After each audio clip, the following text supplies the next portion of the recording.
Historia, la construcción de la historia 3.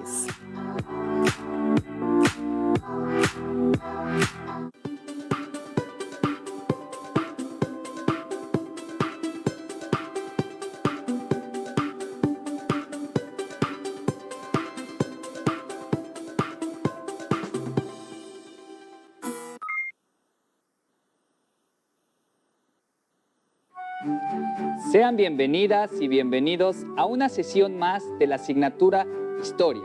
Soy el maestro Saúl Miranda. En la sesión de hoy daremos un repaso de cómo realizar una investigación histórica. Comenzaremos, no sin antes recordarles que es necesario lavarse las manos constantemente con agua y jabón, al menos durante 20 segundos. Si necesitan salir, no olviden usar correctamente su cubrebocas, esto es, cubriendo nariz y boca.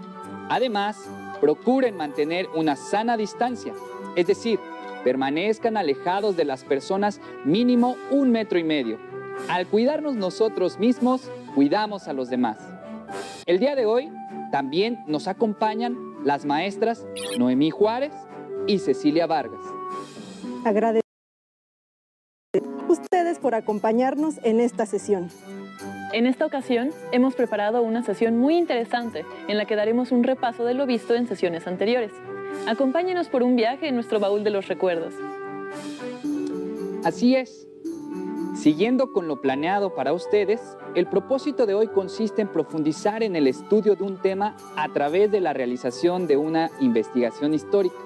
Para ello, vamos a ver qué nos tiene preparado nuestro baúl de los recuerdos y haremos énfasis en cómo debemos de realizar una investigación histórica. Les invitamos a retomar sus apuntes de las sesiones pasadas, así como los retos que han elaborado para complementar cada sesión. No olviden que existen muchas formas de aprender historia y una de ellas es lo que a continuación haremos. ¡Comenzamos! La dinámica se llama el baúl de los recuerdos y consiste en explicar y emplear los tipos de fuentes para el estudio de la historia. Antes de comenzar, recuerden que la investigación histórica no se trata solo de recopilar información por una cuestión de conocer más acerca de un acontecimiento, sino que nos acerca a la comprensión de nuestro presente. Es así que podremos darle un sentido a los hechos y sucesos del pasado. Con esta dinámica, reforzaremos lo siguiente. 1. La investigación histórica, primera etapa. Objetivos de la investigación, formulación de preguntas, organización y planeación del trabajo, localización y selección de fuentes de información. 2. La investigación histórica, segunda etapa. Análisis de las fuentes históricas seleccionadas, organización de la información y redacción de las primeras conclusiones. Y 3. Investigación histórica, tercera etapa. Redacción de conclusiones, preparación de presentación de resultados y evaluación del proceso de investigación. Para recordar qué son y la clasificación de las fuentes históricas, observemos y escuchemos el siguiente video. Se puede definir a la historia como la disciplina encargada del estudio de los hechos, sucesos y acciones realizadas por los seres humanos en el pasado. Y a diferencia de las ciencias exactas, no tiene una sola verdad. Cuenta con varias versiones. Es entonces que surge la pregunta, ¿cómo podemos conocer el pasado? La creación del conocimiento histórico surge con la finalidad de dar respuesta a una serie de preguntas sobre un tema histórico específico. ¿Qué sucedió? ¿Cuándo sucedió? ¿Y por qué sucedió? Es decir, se atienden los cuestionamientos, dudas o problematizaciones. La elección del tema a estudiar tiene que ver con dos elementos. El primero, con gustos y decisiones personales, y el segundo, con el contexto del investigador. Una vez seleccionado el tema, se delimita en tiempo y espacio. Es entonces que la historia se crea a partir del estudio, análisis e interpretación de distintas fuentes. Las fuentes históricas son testimonios que permiten la reconstrucción, el análisis y la interpretación de los acontecimientos del pasado. Dichas fuentes se dividen en dos tipos, primarias y secundarias. Las fuentes primarias tienen una relación directa con el personaje, hecho o proceso histórico de estudio, y pueden ser escritas, gráficas, orales o arquitectónicas. Las fuentes secundarias son escritos posteriores al objeto de estudio y en su mayoría realizados por especialistas sobre el tema. Presentan descripciones, análisis e interpretaciones acerca de las fuentes primarias. ¿Están listas y listos? Comencemos con nuestro baúl de los recuerdos, a ver qué nos encontramos.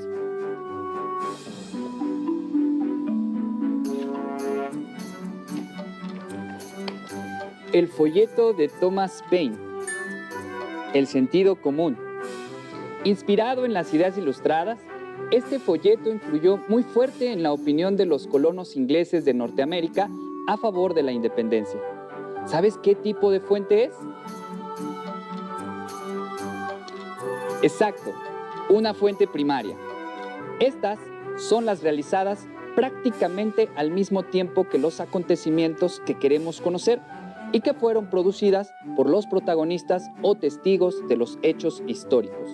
Como recordarán, las fuentes primarias son la herramienta principal de un historiador para reconstruir un hecho o proceso histórico. Este surge a partir del estudio, análisis e interpretación que el historiador hace de la fuente primaria. Más que encontrar respuestas, el historiador tiene que hacerle preguntas para reconfigurar lo que no aparece en dicha fuente. ¿Recuerdan cuáles son los elementos que deben tomar en cuenta al comenzar una investigación histórica? Dejemos que la maestra Cecilia nos ayude a recordar. Con muchísimo gusto. Lo primero que deben hacer es elegir un tema. Nuestro tema y la pregunta histórica que guía la investigación debe ser formulada porque nos gusta o nos interesa mucho el tema, o porque tenemos necesidad de saber sobre él. Debe referirse a un tiempo, lugar y aspecto o aspectos en específico. Por ejemplo, pueden iniciar preguntándose si un libro puede cambiar las ideas de un ser humano. Segundo, deben tener claro cuál será su objetivo y así poder comenzar a generar las preguntas que les ayudarán a alcanzarlo. No olviden que los objetivos deben comenzar con un verbo en su forma infinitiva. Por ejemplo, identificar, comprender, explicar, analizar, entre otros. Tercero, localización y selección de las fuentes de información. En este caso, las fuentes históricas son las que les ayudarán a alcanzar el objetivo propuesto, por lo que deberán recopilar tanto las fuentes primarias como las fuentes secundarias que les ayudarán en su investigación. Y por último, deberán planificar su trabajo. De esta forma, su investigación tendrá forma y será congruente con el objetivo que planearon al inicio. Y por último, deberán planificar su trabajo. De esta manera, su investigación tendrá forma y será congruente con el objetivo que plantearon al inicio. Muchas gracias, maestra Cecilia. Sin duda, nos quedó claro cómo se comienza una investigación histórica. Ahora, invitamos a la maestra Noemí a que sea usted quien se acerque a nuestro baúl de los recuerdos y nos muestre qué otros objetos contiene.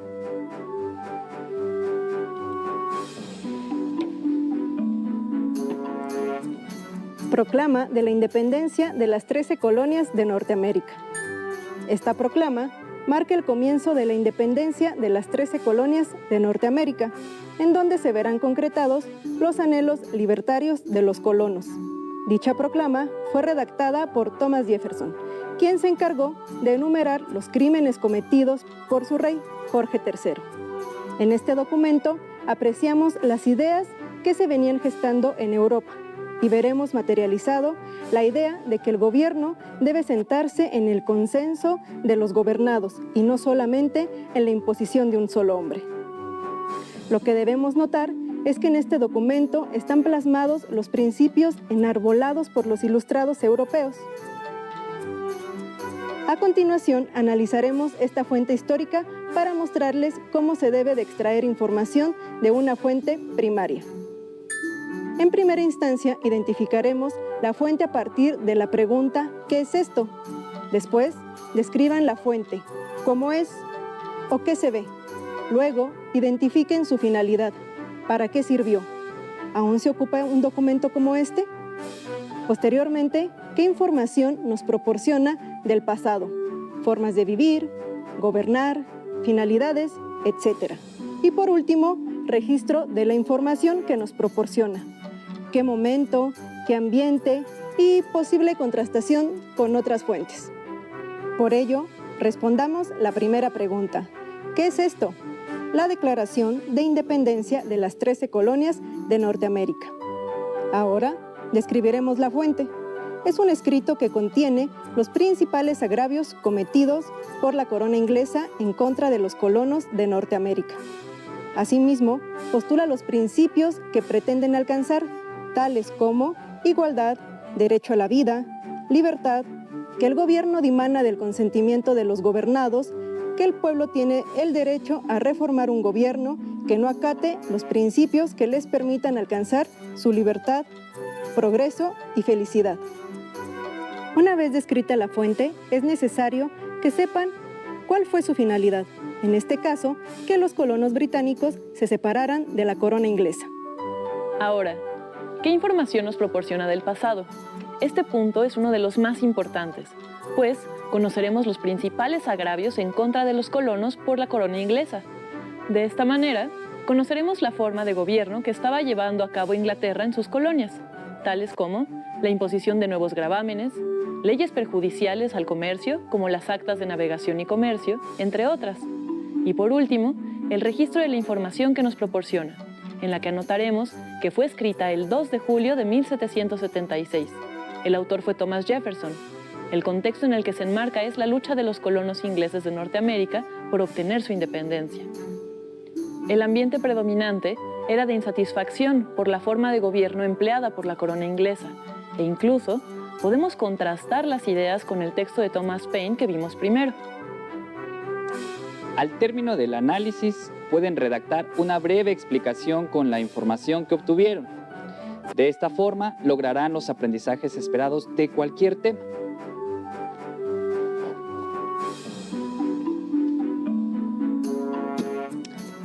Libro de la breve historia de los Estados Unidos, escrito por Samuel Eliot, Henry Steele y William Lichtenberg. ¿Pueden identificar qué tipo de fuente histórica es? En efecto, es una fuente secundaria. Como ahora ya sabes, las fuentes secundarias son documentos que se hacen en un momento posterior a los hechos que se describen. Por ello, el libro que hemos sacado del baúl es una fuente secundaria. A continuación, la maestra Noemí nos dará una breve explicación de la última etapa para realizar una investigación histórica: la redacción de conclusiones, preparación de presentación de resultados y evaluación del proceso de investigación. Muchas gracias, maestro. Pues bien, lo mencionó usted, la redacción de las conclusiones se da posterior a haber elegido el tema planteado, las interrogantes, seleccionado las fuentes y análisis e interpretación de estas, y ahora es necesario redactar las conclusiones a las que uno ha llegado. Es necesario recordar que en la historia no existen verdades absolutas, sino más bien interpretaciones desde distintas perspectivas. Aclarado lo anterior, lo primero que deben hacer es organizar la información que obtuvieron de su análisis e interpretaciones. Esto le permitirá darle un orden y congruencia a su explicación. Como recordarán, pueden basarse en lo siguiente para redactar su explicación. Basarse en la crónica de los hechos en su origen y desarrollo cronológico, que sea funcional, es decir, que aluda al modo en que un fenómeno tiene significado y sentido en un tiempo y espacio determinado, que defina o conceptualice un término específico para la explicación, que sea causal, donde integre elementos causa-efecto para el desarrollo de la explicación. El autor del libro seguramente tuvo que llevar a cabo estas recomendaciones, es decir, que después de su exhaustiva investigación organizó cronológicamente los hechos y los procesos. Esto le ayudó a dar contestación a su interés por llevar a cabo esta investigación. En el libro desarrolla los conceptos que consideró importantes para que el lector estuviera familiarizado con su explicación. Asimismo, integró los elementos que le permitieron explicar las causas que desencadenaron un proceso y las repercusiones de este. Como pueden observar, todo esto el autor lo presentó en forma de un libro. Ustedes pueden utilizar otros recursos que les ayudarán a transmitir las conclusiones a las que llegaron. Entre algunas técnicas de presentación se encuentran las maquetas, las revistas, una representación teatral, crear una canción, entre muchas otras. La creatividad que ustedes tengan será muy importante a la hora de presentar sus resultados. Bien, Estamos a punto de llegar al final. Sin embargo, veremos qué más nos tiene nuestro baúl de los recuerdos.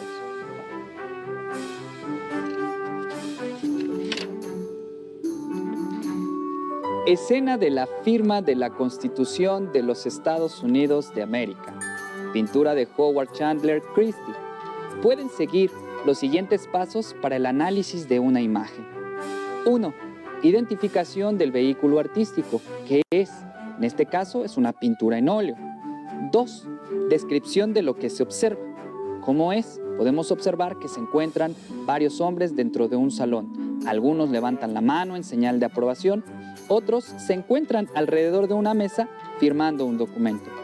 En la parte de atrás están dos banderas que se parecen a las actuales banderas de los Estados Unidos de América. 3. Identificación hipotética de los aspectos a los que se puede referir, atendiendo al contexto que trata de representar la imagen.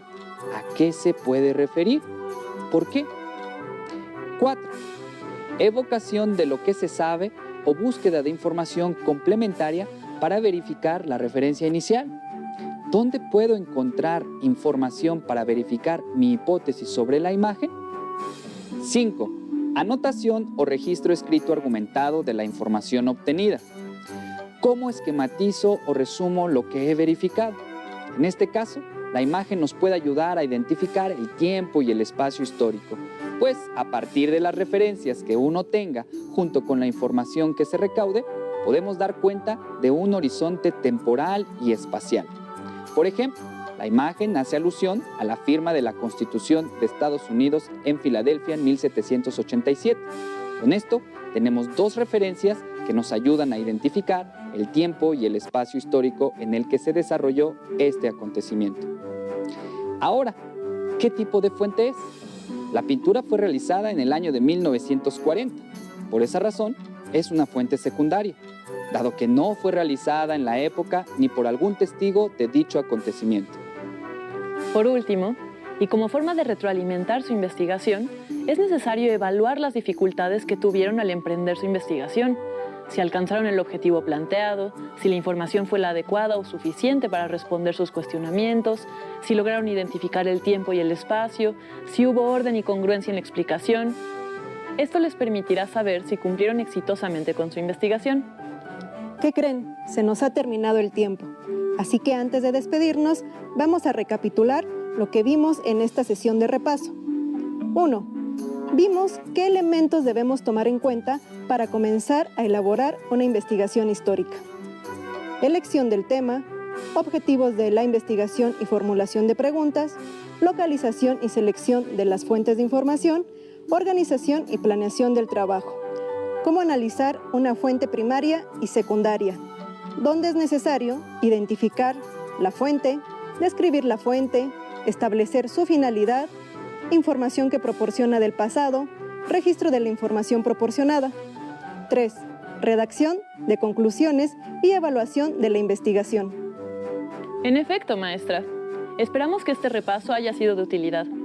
¿Recuerdan cuál fue nuestro propósito? Profundizar en el estudio de un tema a través de la realización de una investigación histórica.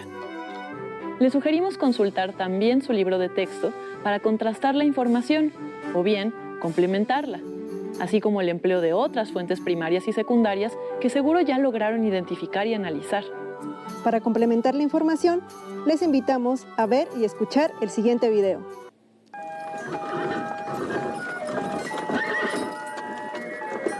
¿En qué consiste el estudio de la historia? ¿Solo es recordar nombres y conmemorar fechas cada año? Para las sociedades, ¿qué importancia tiene la historia? ¿Quiénes construyen la historia?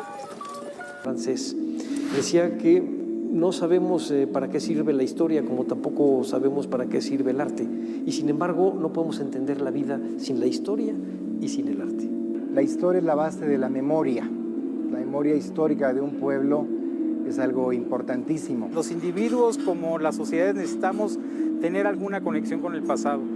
Piensen ustedes, por ejemplo, por qué todas las familias guardan con tanta devoción y cuidado las fotografías de los parientes. Nos hace ser generaciones que no quedan en el Alzheimer cultural, es decir, que son generaciones que quedan desmemoriadas o que quedan acéfalas y que simplemente viven en el presente hedonista, instantáneo, inmediato, que es la gran cultura de la modernidad que hoy día se forma.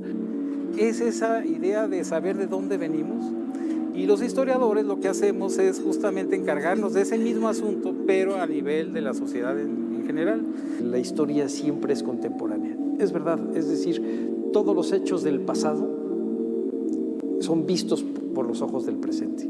Hoy sabemos más que los propios contemporáneos. Podemos acceder a documentación que no podía ser estudiada en su momento. Conocer para decidir, recuperar memoria histórica pasada para actuar en el presente. Si tú tienes una percepción, digamos, clara de la historia, de que estos problemas se han vivido en otros momentos de diferente manera o incluso de manera comparada, que otros países tuvieron o no, digamos, más o menos este problema, pues ya te ubicas exactamente dónde estás, porque sabes de dónde vienes, y sabiendo dónde estás, más o menos sabes a dónde puede ir el país. Si uno no conoce la historia de su país, está uno condenado a repetirla. Decía Edmundo Gorman que la historia se hizo para entender los hechos pasados, no para regañar a los muertos. Es decir, se hizo para saber y entender, comprender por qué pasaron las cosas que pasaron y no para estar juzgando a los personajes de la historia. Y poder entender por qué las cosas ocurrieron así y no de otra manera. El contacto con la historia lo tenemos todos los días. En nuestro trabajo, a través de los oficios, la familia, los medios de comunicación y los distintos espacios de convivencia se reproducen creencias, tradiciones y formas de vida que a lo largo de generaciones se han mantenido. En las casas, las escuelas, los centros de diversión, de trabajo, todo lo que nos rodea, escuchamos, leemos y hacemos día con día son una forma de aprender y reproducir la historia del país. Personas de todas las edades participan en estos hechos y colaboran en la construcción histórica de la sociedad a la que pertenecen. Listo. Hemos llegado al final de nuestra sesión de repaso. Esperamos que hayan podido repasar con nosotros y que disiparan sus dudas respecto a cómo se elabora una investigación histórica. Aún queda mucho por descubrir e investigar aquí en Aprende en Casa 2. Nos despedimos Cecilia Vargas, Noemí Juárez y Saúl Miranda.